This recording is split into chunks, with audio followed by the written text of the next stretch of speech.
Welcome everyone to this week's episode of Dads on Wrestling. I am, of course, Jeff Meacham, complete with my...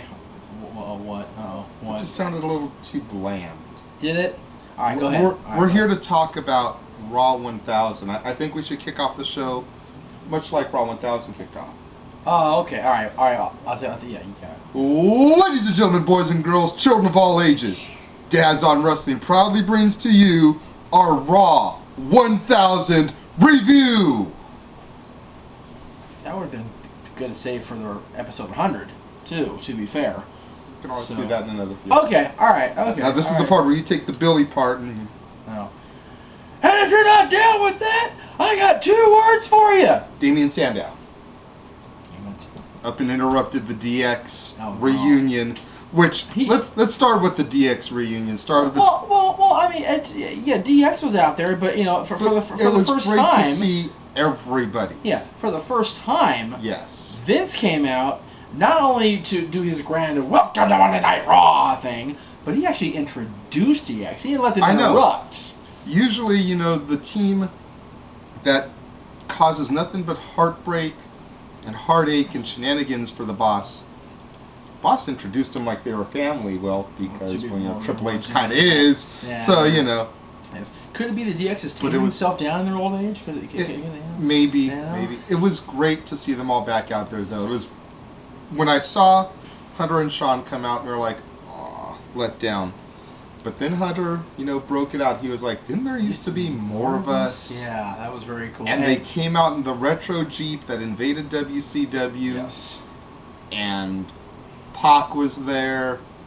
And the Outlaws were there. Yes. And it just warmed my heart with all those good, warm, fuzzy feelings. And we were taking bets on how many times Sean had toked up to get his warm and fuzzy feelings. Yes. But you know, but alas, I couldn't do too much of that because the boy was still awake. Yes. So you know, it was very interesting. And then he goes and hits on Slater, and you can tell he's just like, hello. And then Damien Sandow interrupted. And damn him. I was torn about this because I really am digging Damien Sandow.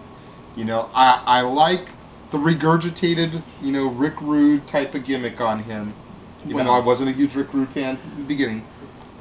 I think he's got great in-ring ability. He's awesome on the mic. I'm going to go on record as saying I see big things from Sandow in the future. But I said the same thing about Drew McIntyre, and look at where he is now. Well, to be fair, Damien Sandow hasn't had a domestic dispute yet, so we'll see how that goes. Yeah. But, you know, with Sandow, I don't mind him necessarily so much, and I think giving him a Rick Rude comparison is a little much because he doesn't come out there and, you know, take the robe off and, you know, shake his hips like, you know, like... That was a Stat Boy comparison. Shout out to Stat Boy actually staying up way past his bedtime to watch this with us tonight. Yes. So, yeah, that's where that came from. Okay, well, that explains a lot. Honestly, you know, it really is just... Sandow...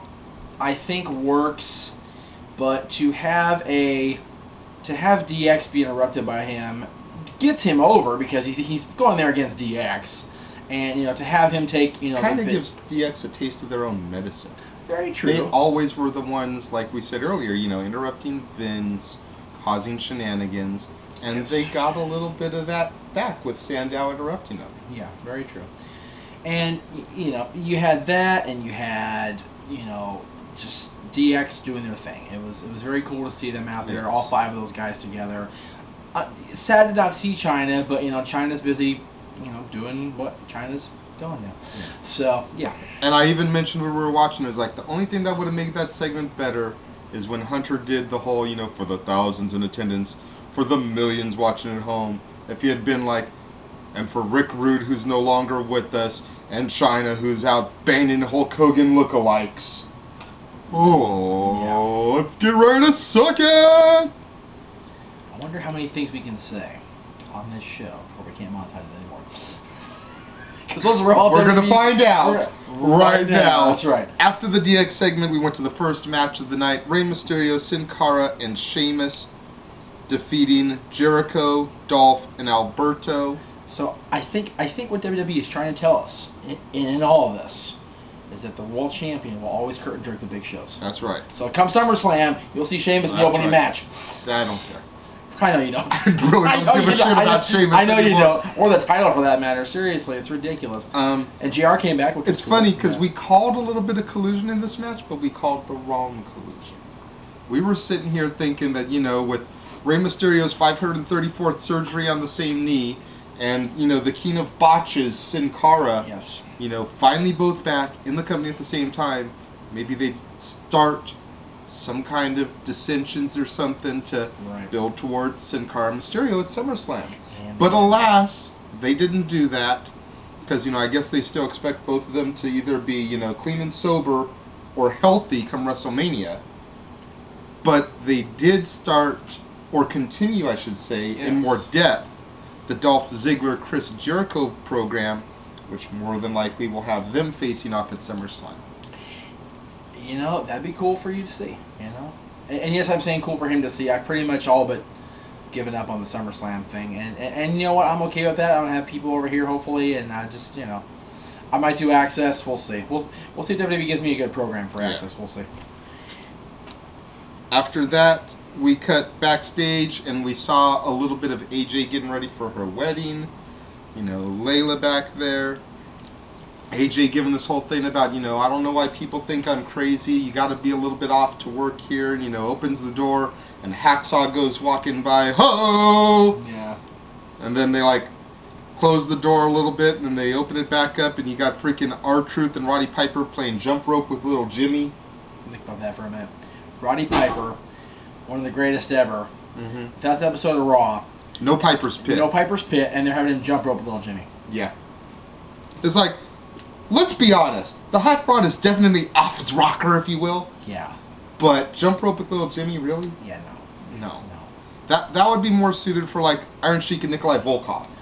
Yes. Doing jump rope with little Jimmy. And still, that was better than the next appearance. Behind the door. Which was who again?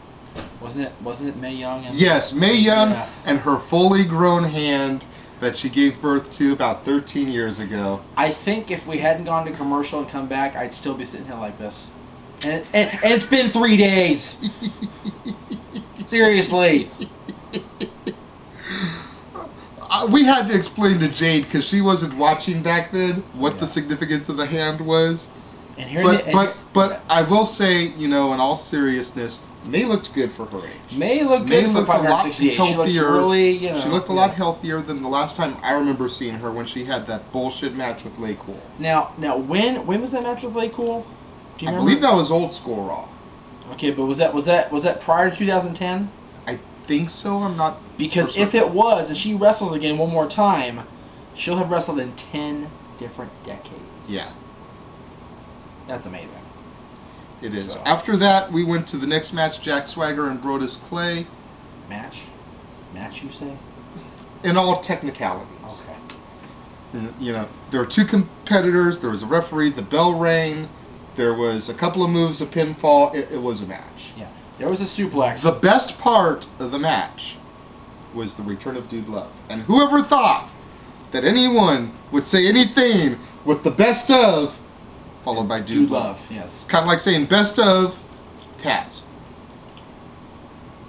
Jeff got blocked, for those that didn't know. Taz blocked Jeff. That makes Taz. At official Taz. That makes Taz and the Valhalla that have blocked me at TNA so far. Yet are they part of the 13%? I believe that. Because they're not part of the 87. No, they're not. No, they are not. And you know what? I find it funny that with all the notoriety that I have allegedly obtained within Titan Tower and everything like that, none of them have blocked me. Yeah. Just throwing that out there. After that, we had the wedding.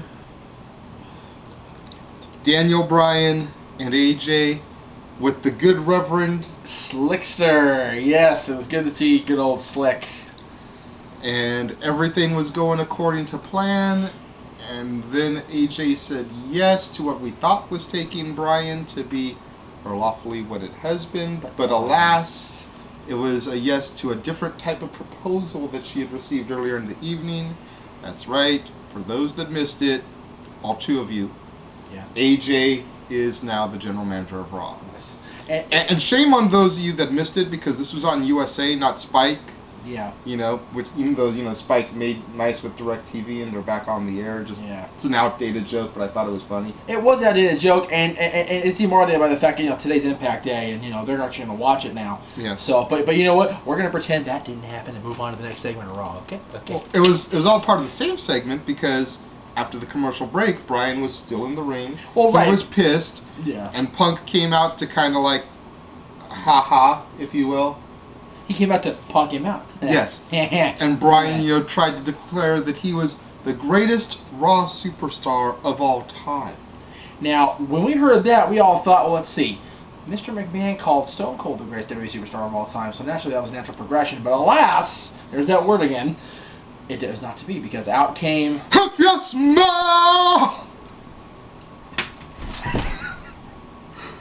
Sorry, he's wearing the hustle, loyalty, and respect, so I'm sure that shattered his eardrums just a little bit. He can't accept the fact that his boy was defeated, yet and still to this day.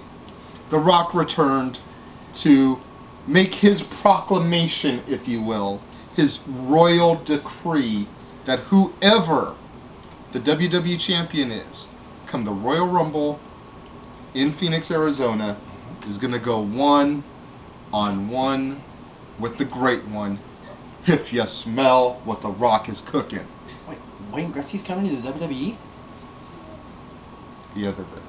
Oh, okay. Because where I come from, the Great One is Wayne Gretzky, who used to own part of the Phoenix Coyotes, which is where the event's going to be. The Great One, whose daughter isn't posing in skanky photos that are showing up all over the internet. I wasn't going to say nothing, but yeah, Paulina, that Great One. Yeah, okay, got it. To be fair, Palace is like this big. So. I had a little bit of a problem with this booking. Yes. Because I felt it should go the same way that I said Rock Cena should go. SummerSlam. No, not just because I'm going to be there, but everyone bitches and moans and cries and complains about how The Rock turned his back on the WWE for Hollywood. And what better place to showcase one of his big return matches than in Hollywood? Agreed. Because then they have to charge like $105 for his VIP, as opposed to $95. After The Rock's proclamation, we come back and we are introduced to the best there is, the best there was, and the best there ever will be. Double Aaron Awesome. Damn. Just because Aaron's that awesome. Yes. All right. Aaron's good people. Bret Hart came to the ring to be the special guest ring announcer for our Intercontinental Championship match. As voted on by you, the WWE Universe, last week, you declared you wanted to see the IC title defended. So we got Christian versus the Awesome One. Yes. Which is why I said awesome. That was a good progression there. And you know what? I find it funny that you call our viewers the WWE Universe, because I'm not sure that the people that are brainwashed by McMahon and company actually watch our show. So if y'all do... Well, they're not watching it for the indie shit. They've made that more than clear. That's true. Very true. Alright, well then WWE Universe... Yeah. We hope you're enjoying the shenanigans. And we have a brand new Intercontinental Champion who is awesome! Yes. Now, I had stated on this show, because you busted my balls for it, okay, that should The Miz return to title glory and become relevant again upon his return from movie making, that I would sing his praises. And I shall. Mike Mizanin, congratulations. It's about time you are a official Triple Crown champion, because the U.S. title gets shit on for some reason by the WWE. So, congratulations. You've got the tag, you've got the WWE, and you've got the IC, and you're a bona fide movie star. So, we can't wait for the Marine 3. Well, most of us can't wait for the Marine 3. Even though you're wearing Army gear type stuff, so, it makes sense. Like not Marine gear. She's wearing aha, true, very true. So, Miz... She's wearing DX gear. She's part of the DX Army. As she should be. Not the Mizanin Marine Corps. Hashtag copyright WWE, copyright Cassidy Teen Studios. That's right. That's ours. Don't steal it. You know WWE's going to. I know you son. Next week it'll be trending worldwide on Raw, and everyone's going to wonder where they got it from. Technically, I'm wearing Big Show colors right now. Big Show has like the army gear. Well, yeah, but you don't look like a big giant turd wearing it either. Aww. It's true. I look good. After the new Intercontinental Champion, we got what we've been waiting 3 months for. Triple H calling out Brock Lesnar. We got Paul Heyman coming out to deny the challenge. Yes. Triple H started to cause his shenanigans. Not DX type shenanigans though. This is cerebral assassin shenanigans. And started fucking with Paulie's head to the point where Paulie fucked up and started dissing on the wife and kids. And then we got the return of Stephanie McMahon. Yeah, and see, you know, it's one thing for Paulie to attack the kids verbally and attack the wife verbally and let Hunter, you know, do his thing, and you know, but everybody back there knows Hunter's already got 2 lawsuits against him for causing problems and everything. So Stephanie came out there and was very to the point, don't fuck with my kids type stuff, and you know, Paulie just, you know, ran his mouth again. Stephanie wound up and just pop right upside his big old bald head. For some reason, the minute she reached back and just clocked him, I had LL Cool J, Mama Said Knock You Out, coming to my head. So like, don't call it a comeback. I've been here for years. I'm going to knock you out. Yep. And what was awesome was not only did she slap him, but once he went down, she was straight punching him. Closed fist, ribs, to the point where Brock tried to come out and make the save, and we're like, Stephanie, get out of the ring. Stephanie, get out of the ring. Yeah. Stephanie, get your cute ass out of the ring. Seriously. Stephanie, get your ass out of the goddamn ring. Seriously. Finally, she got out. Yeah, regardless of what you people want to think, Brock is legit crazy.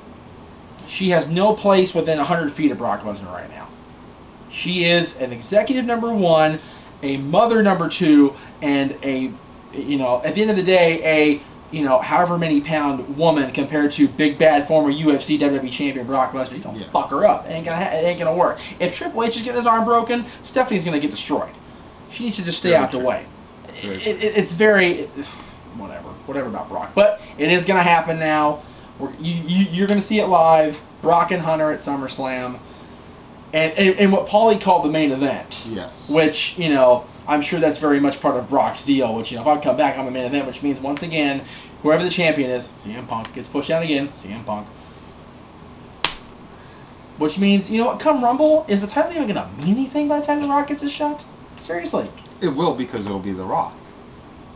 But, yeah, it's like... just the way it is. Yeah, but it'll be very anticlimactic, because the champion hasn't been in the main event in forever. This is true. Hopefully they'll start to take the actions to change that. Hopefully.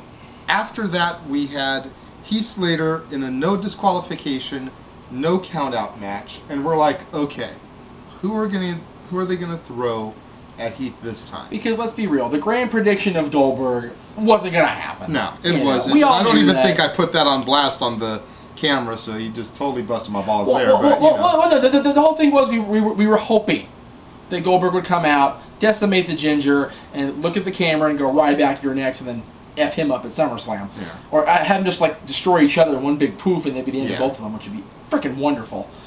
But alas, there's that word again. But then we were thinking, okay, well, you know, we got Dude Love the first hour, and I had even thrown out there, you know, for the 1000th episode of Raw, we need to see all 3 faces of Pulley. So we're like, is this going to be Cactus Jack? Yep. But no, that ever popular music dropped, and everybody's favorite former diva, Lita, made her return. As voted on by the DivaDirt.com folks, the greatest diva in Raw history, as a matter of fact. So, shout out to Diva Dirt, we love y'all. And I gotta give a shout out to my homeboy on Twitter, Mario, at Mario WWE 619. Alright, buddy, San Diego, okay. I think I heard him screaming from San Diego when she made her return on the live to the East Coast broadcast. I was still at Disneyland. I think I heard him all the way in Anaheim, you know, but because that's his girl, just like me. I love me some Lita, Mario. I'm right there with you. I think I might even be seeing you at Frank & Son's the first day of Access, because I want to get my girls' women's title signed by Lita. She's missing that one. Well, it's like I've said. If WWE's give me a good Access lineup, I'll be the city minister with you, because it's just not worth it anymore. After the Lita segment, but wait, there's more. more. Yeah. So let me rewind. I got to do this right. But wait, there's more. Lita hired protection. Yes, he did. And no, we're not talking about a condom that Mae Young should have used 13 years ago before she got pregnant and gave birth to her aunt. We're talking about the AP motherfucking A. Farouk and Bradshaw, baby, came out to have her back. And I was half the house saying, Bradshaw looks like shit like that. He just climbed a fucking mountain! He was on top of a mountain. Bradshaw looked good to me. Yeah. No homo. Yeah, seriously. For a man that just came off a mountain or didn't even make it all the way to the top because, there was so much storms and stuff, he looks damn good. So, again, no homo. Twist of fate. Yes. Heath got up, walked right into a clothesline from hell. We were waiting for the Dominator, but, I guess they decided instead of giving Farouk one move, they'd give him one word. So after the lead assault, we waited for it, and we waited for it, and we waited for it, and we went to commercial, and we came back, and we were still waiting for... No. Damn! Yes. And... No, you're right. It wasn't that long, but it felt like it. And I found it awesome. The last time we saw Lita, she was backstage at Pee Wee Herman dressed rather more Amy-like.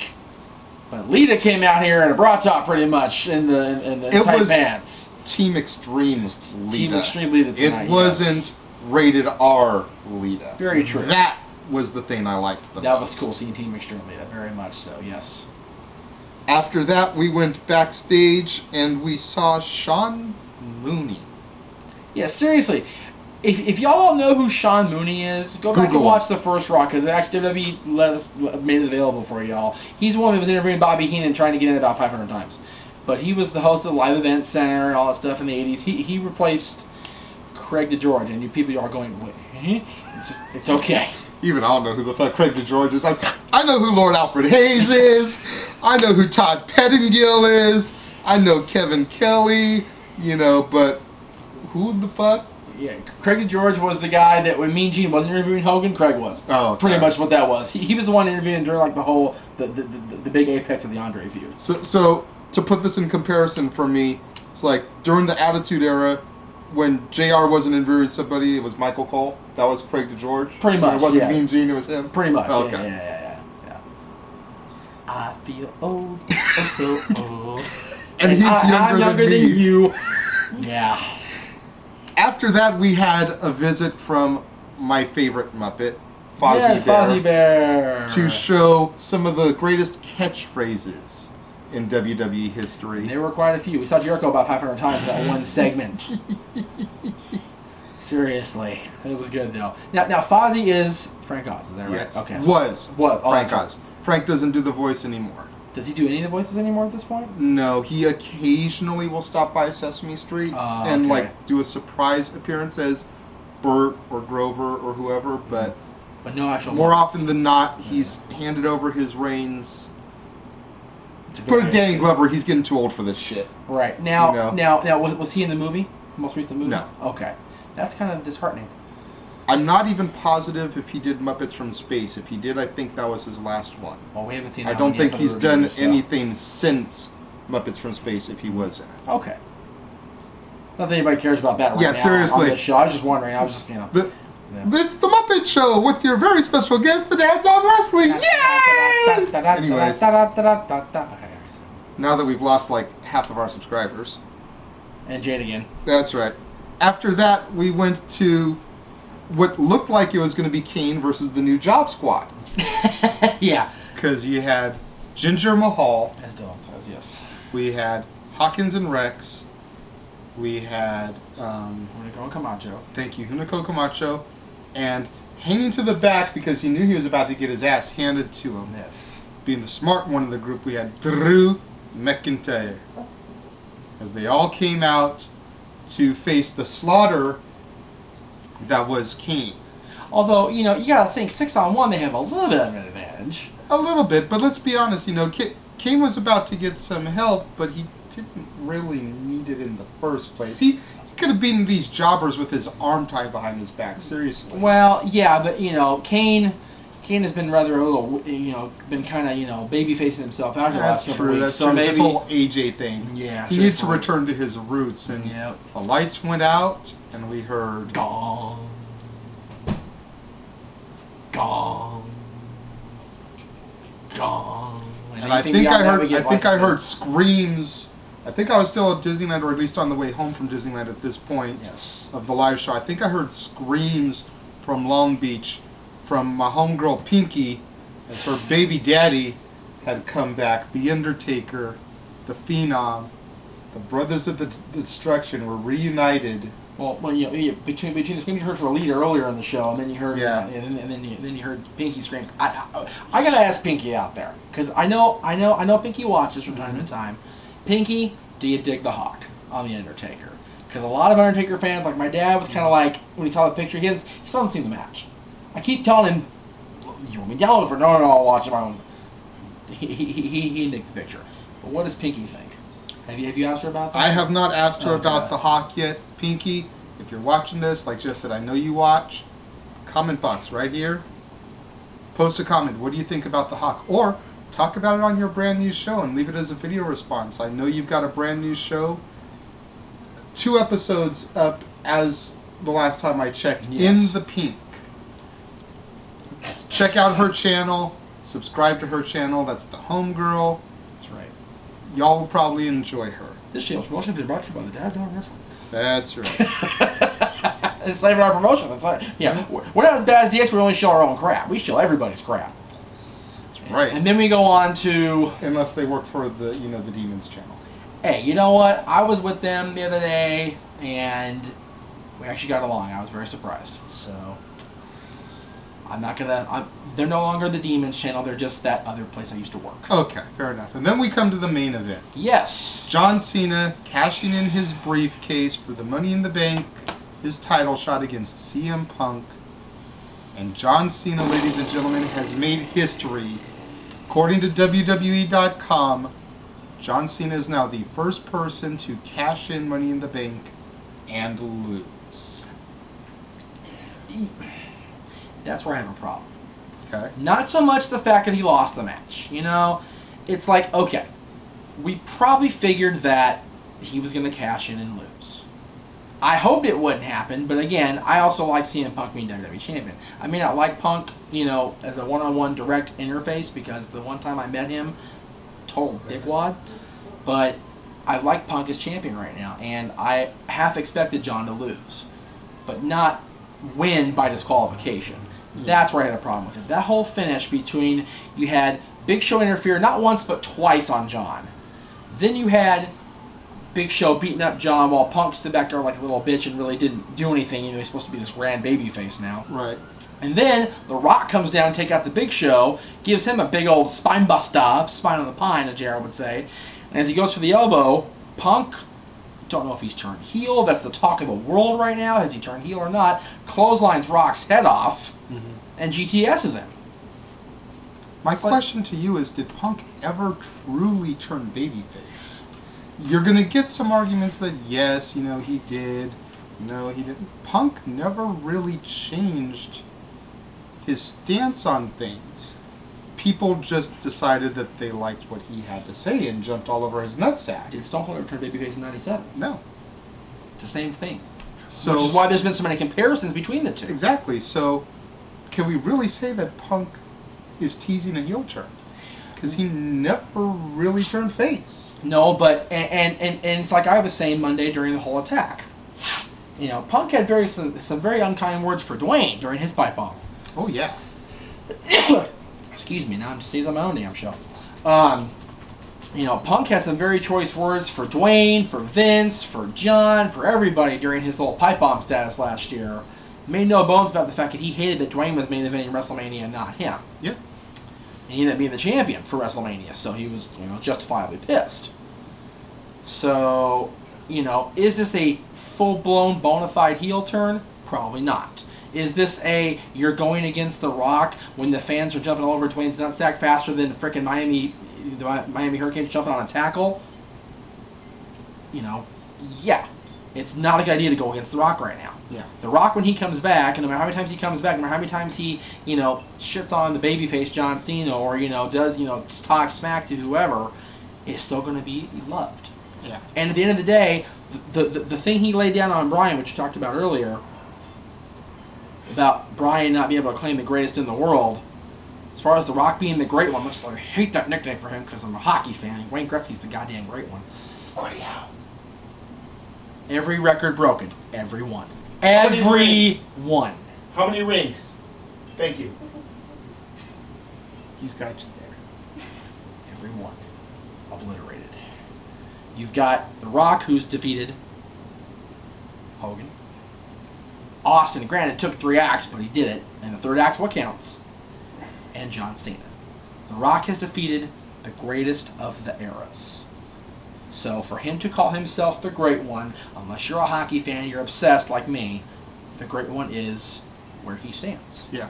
And Punk having to, if he gets there to Phoenix on January 27th and makes it to the Rumble as champion, will have to go one-on-one with the Great One. And I think that's going to be his toughest test. Tougher even than Money in the Bank cash on Monday night. Totally. I totally agree with you there. And, I mean, the whole internet is abuzz with news and everything coming out of Raw 1000. Tout has been exploding. WWE's God. new thing with people talking about it. People are on YouTube talking about it. Like I said, not just your traditional shows, No DQ&A or NTV or whatever Noah's calling his show these days. You've got Pinky doing her own new show now in the Pink. She's got it. I think her 2nd episode talks about Raw 1000. You've got British Fist. All these people are coming out there. A lot of them established, but new people are getting in on the social media craze to talk about Raw 1000. It's so funny. Oh, go ahead. I have here on my little smartphone the rating for Raw 1000. Which blew me away. I couldn't believe it. 6.02 million viewers. Which brings that to what rating? Does it have a rating point? Hold on, yes it is. Okay. The first time the show has topped 6 million viewers since the commercial-free episode in June '09. Mr. Trump's show, yes, okay. And now The show pulled a 3.84 rating for all 3 hours. Wow. 3.48 for the first hour, 3.95 for the second hour, and 4.09 for the final hour. They topped a 4 in the final hour? Yeah. Wow, that hasn't happened in a minute. These numbers are massive for Raw in 2012, and will have officials gleaming from ear to ear.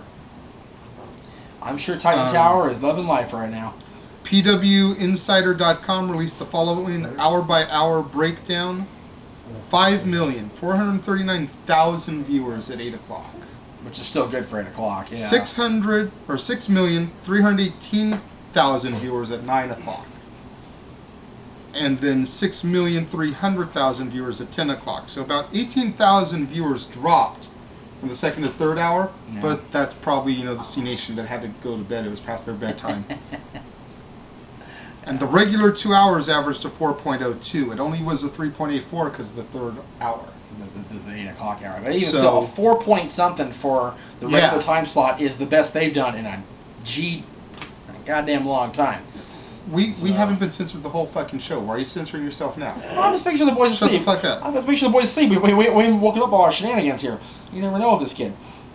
They've got, I'm getting all this from WrestlingNewsSource.com, by the way. My first choice for wrestling news, and it should be yours too. Even though they're not paying us to say that. No, they're not. So, we should have our... we should be on our website. Make them pay us.